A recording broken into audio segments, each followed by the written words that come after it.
Picture this, a humble village in Darfur, its air filled with the rhythmic recitation of the Quran. The students sit cross-legged, their wooden tablets etched with holy verses.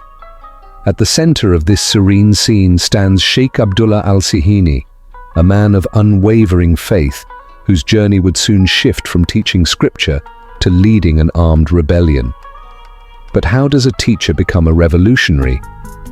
The story of Sheikh Abdullah Al-Sihini is not just history, it's a tale of resilience, sacrifice, and an unyielding fight for justice.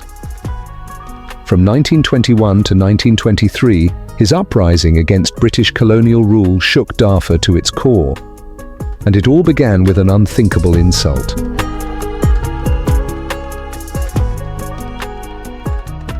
In the village of Hajar Bayda, life followed the rhythms of the land. Children chased goats along dusty paths, elders debated under shady acacia trees, and the melodious recitation of Quranic verses filled the air from the local kalwa. This was the home of young Abdullah Muhammad Idris, later known as Sheikh Abdullah Al-Sihini. His family's reputation for scholarship and faith ran deep. Descended from Sheikh Saleh ibn Sharara, Abdullah was expected to carry forward this legacy. Yet, even as he devoted himself to memorizing the Quran, Darfur's tranquility was under siege. Beyond the village, whispers of colonial encroachment grew louder. British rule had transformed Sudan, imposing new laws and systems that disrupted the lives of ordinary people. Taxes increased, traditional leadership was sidelined, and resentment simmered in every corner of the land. But in Hajar Bayda, Abdullah's world was still one of faith and community, a world soon to be challenged. As Abdullah grew, he began to see the changes creeping closer. The question was not if they would reach his village, but when. And when they did, how would he respond? By age 15, Abdullah had achieved what few could. He had memorized the entire Quran. This accomplishment earned him admiration in his village and beyond. Yet, his journey was just beginning. The influence of the Mahdist movement, which had swept through Sudan in the late 19th century, left an indelible mark on the young sheikh. His elder brother, Al-Daum, had joined the Mahdist forces in Omdurman, the epicenter of the movement. Inspired by his brother's courage, Abdullah decided to dedicate his life to his faith and his people. He left his village, embarking on a journey across Sudan, traversing villages and towns on foot to Omdurman. Along the way, he preached Islamic teachings, carrying with him a small pouch made of sheepskin, which contained water and millet, known as balila, to sustain him during his travels. This simple item, emblematic of his humility and resilience, earned him the nickname Al-Sihini, derived from the Arabic word siyin, pouch. Over time, the name evolved and he became widely known as Sheikh Abdullah Al-Sihini. His travels were not merely physical journeys, but spiritual quests that deepened his understanding of the socio-political landscape of Sudan. Witnessing firsthand the struggles of his compatriots under colonial rule, Sheikh Abdullah's resolve to seek justice and uphold the dignity of his people was further solidified. This journey tested him. The scorching sun burned his skin, and the barren landscape stretched endlessly. But each village welcomed him as a bearer of wisdom and guidance. He earned the name Al-Sihini, a testament to his humility and resilience. His path was one of faith, but the struggles he witnessed hinted at a future where faith alone would not be enough. Sheikh Abdullah continued his journey until he reached Dar al-Taisha, Rahad al-Badi, where he met Sheikh al-Khatim Musa, the brother-in-law of the Mahdist leader, Khalifa Abdullah al-Taishi. The two agreed to travel together on foot to Omdurman, the heart of the Mahdist movement. Joining forces with fellow Sudanese in resistance, he participated in pivotal battles such as Karari and Dibaikrat, where despite the ultimate defeat of the Mahdist forces, the enduring spirit of resistance took root within him. After the fall of the Mahdist state, Al-Sihini returned to Darfur, where he could have chosen a quiet life as a teacher and scholar, but the weight of the defeats he had witnessed drove him to confront the reality that colonial powers sought not only military victories, but also control over the minds and spirits of the people. In Gara Uzo, he established Quranic schools, teaching not just faith, but resilience. For a time, it seemed he could live peacefully. But deep down, Al-Sihini knew that the fight was far from over. By 1919, colonial influence in Darfur had grown more blatant. Nyala, once a modest village, was being transformed into a hub of British administration. Roads were widened, garrisons were built, and the presence of foreign soldiers became a daily reminder of occupation. For the people of Darfur, these changes were unwelcome. They had lived according to their own traditions for generations, and the intrusion of foreign laws felt like a betrayal.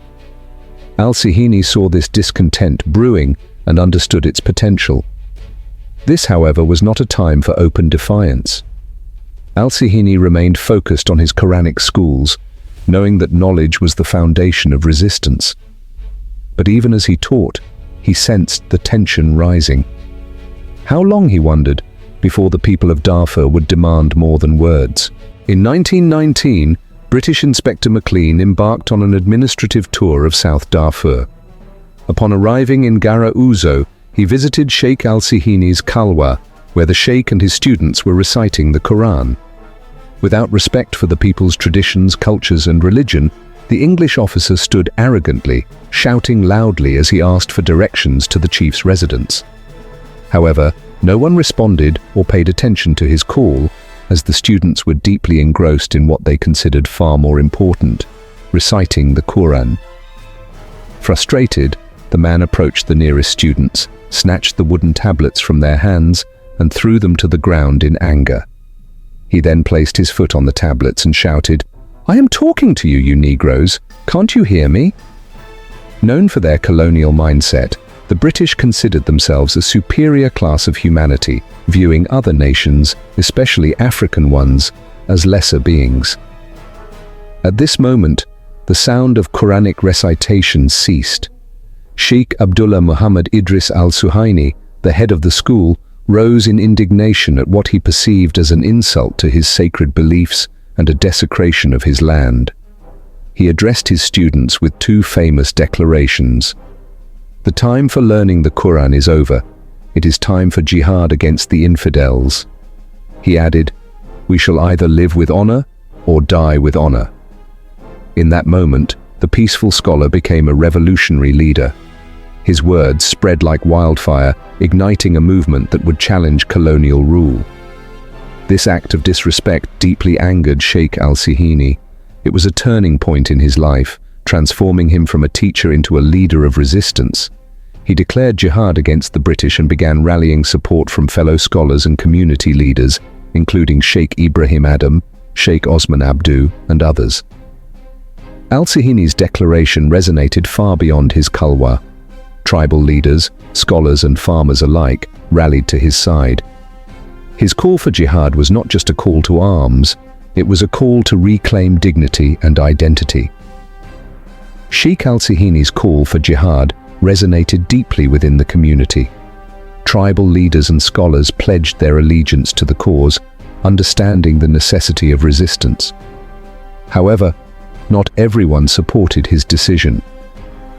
Tribal chief Hussein Hamdallah warned him, citing the fate of Sultan Ali Dinar, who had been killed by British forces. Hamdallah urged Al-Sihini to avoid the same outcome and suggested he leave Gara Uzo to protect his people. Al-Sihini heeded this advice and relocated with 9 followers to the territory of the Falata tribe. There, he found refuge under the leadership of Adam Abu Humaira. This move marked the beginning of his organized resistance against the British. He traveled through Falata, Masalit, Habaniya, and Rizagat territories, delivering fiery speeches and rallying support for his cause. Through his speeches, charisma and determination inspired thousands to join his movement. By 1921, he had amassed a force of approximately 29,000 fighters, drawn from various tribes in South Darfur. These fighters were united by a shared vision of liberation from colonial oppression. Al-Sihini emphasized secrecy in his operations. Training was minimal and weapons were scarce. But what they lacked in resources, they made up for in resolve. Al-Sihini's speeches instilled a sense of purpose, reminding his followers that they were fighting for more than land. They were fighting for their faith, their families, and their future. The British, unaware of the movement's true strength, continued to focus on administrative control. This allowed Al-Sihini's forces to grow in secret, setting the stage for a confrontation that would change the course of Darfur's history. In December 1921, Al-Sihini launched a bold attack on Nyala, the administrative center of British authority in South Darfur. His forces, well coordinated and motivated, surrounded the town, targeting key colonial installations. The battle was fierce, with Al-Sihini's fighters displaying remarkable bravery and tactical acumen. The climax of the battle came with the death of Inspector McLean, 43 British and many Egyptian soldiers. This significant victory temporarily liberated South Darfur from colonial rule and demonstrated the effectiveness of Al-Sihini's leadership. The success of the attack sent shockwaves through the colonial administration, highlighting the growing strength and determination of the resistance movement. However, this victory also drew the full attention of the British authorities, who were determined to crush the uprising. Recognizing the threat posed by Al-Sihini's forces, they began to mobilize reinforcements and plan a counteroffensive to regain control of the region. The death of Inspector McLean, a member of a prominent British family, triggered a swift and decisive response from the colonial authorities. Reinforcements were dispatched from El Fasher, equipped with advanced weaponry, including machine guns and artillery.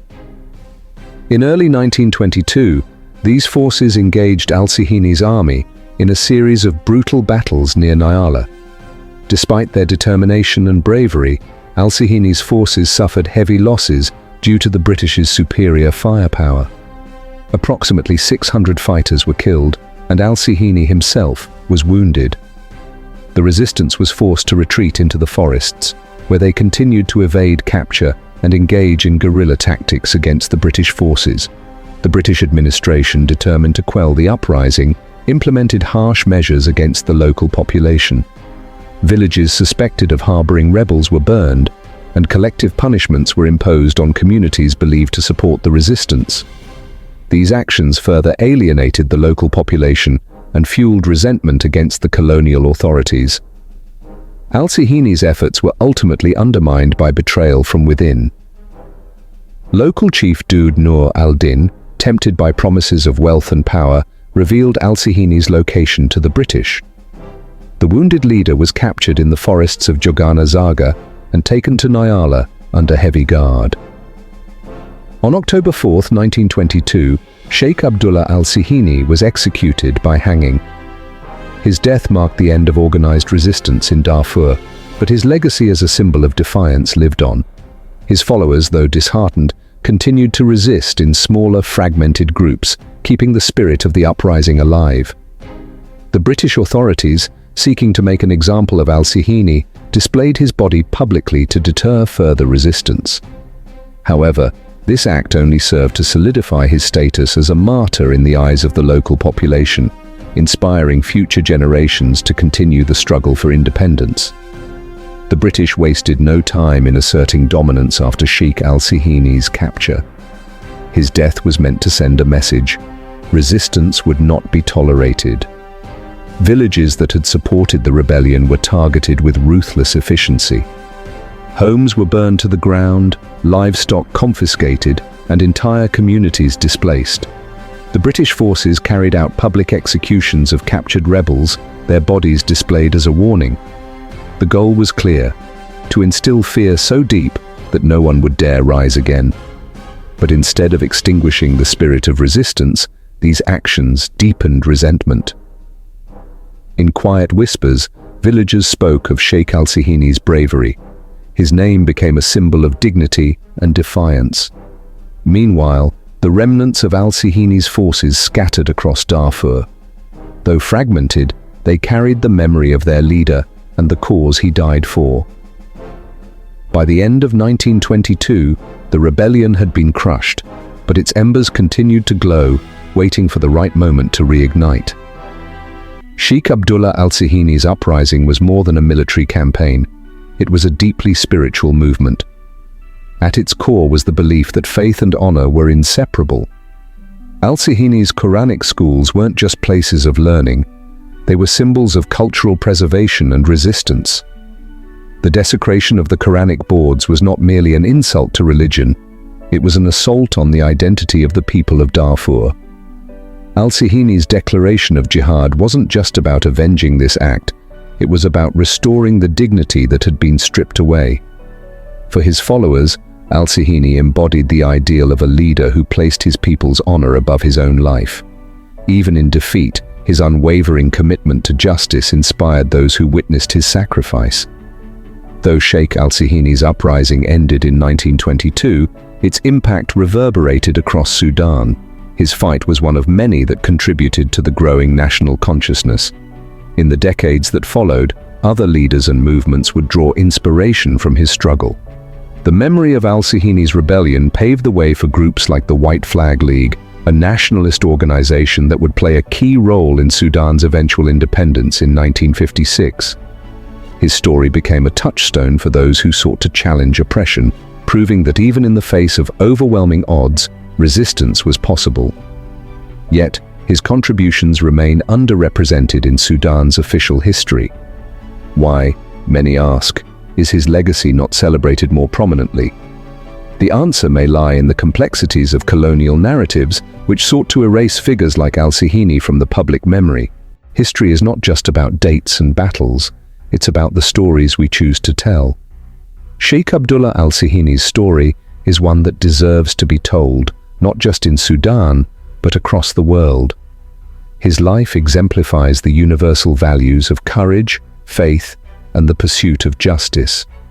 Yet, many young Sudanese grow up without learning about his sacrifices. His name is absent from school curriculums, and monuments honoring him are scarce. This absence is not just a disservice to his memory, it's a loss for future generations who could draw strength from his example. As Sudan continues to navigate its identity, remembering figures like Al-Sihini is crucial. His legacy offers lessons in unity, resilience, and the power of belief.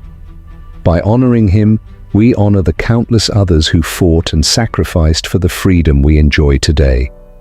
Picture this, a young boy in Darfur, sitting under the same acacia trees that once shaded Sheikh Abdullah Al-Sihini. He hears the story of a man who stood against an empire, not with armies or wealth, but with faith and courage. The boy's eyes light up with pride as he realizes that this hero is a part of his heritage. This is the power of Sheikh Al-Sihini's legacy. It's a story that transcends time, reminding us that even the humblest beginnings can lead to greatness. His life is a testament to what it means to fight for what is right, even when the odds are against you. Today, as we reflect on his journey, let us commit to keeping his memory alive. Sheikh Abdullah Al-Sihini was more than a leader. He was a symbol of hope. His story is ours to tell, and it is one that the world must hear. Stay tuned for our next episode, where we will delve into another epic chapter of Sudanese history, shedding light on the forgotten treasures of Sudan's rich heritage. If you enjoyed this journey, show your support by liking the video. It helps us bring more captivating stories to you. Don't forget to subscribe so you never miss an adventure into the past. We'd also love to hear your thoughts in the comments. Is there a specific historical event or epic tale you'd like us to explore next? Or is there any part of the video, the narrative, the style, or anything else you think we could improve? Your feedback helps us grow.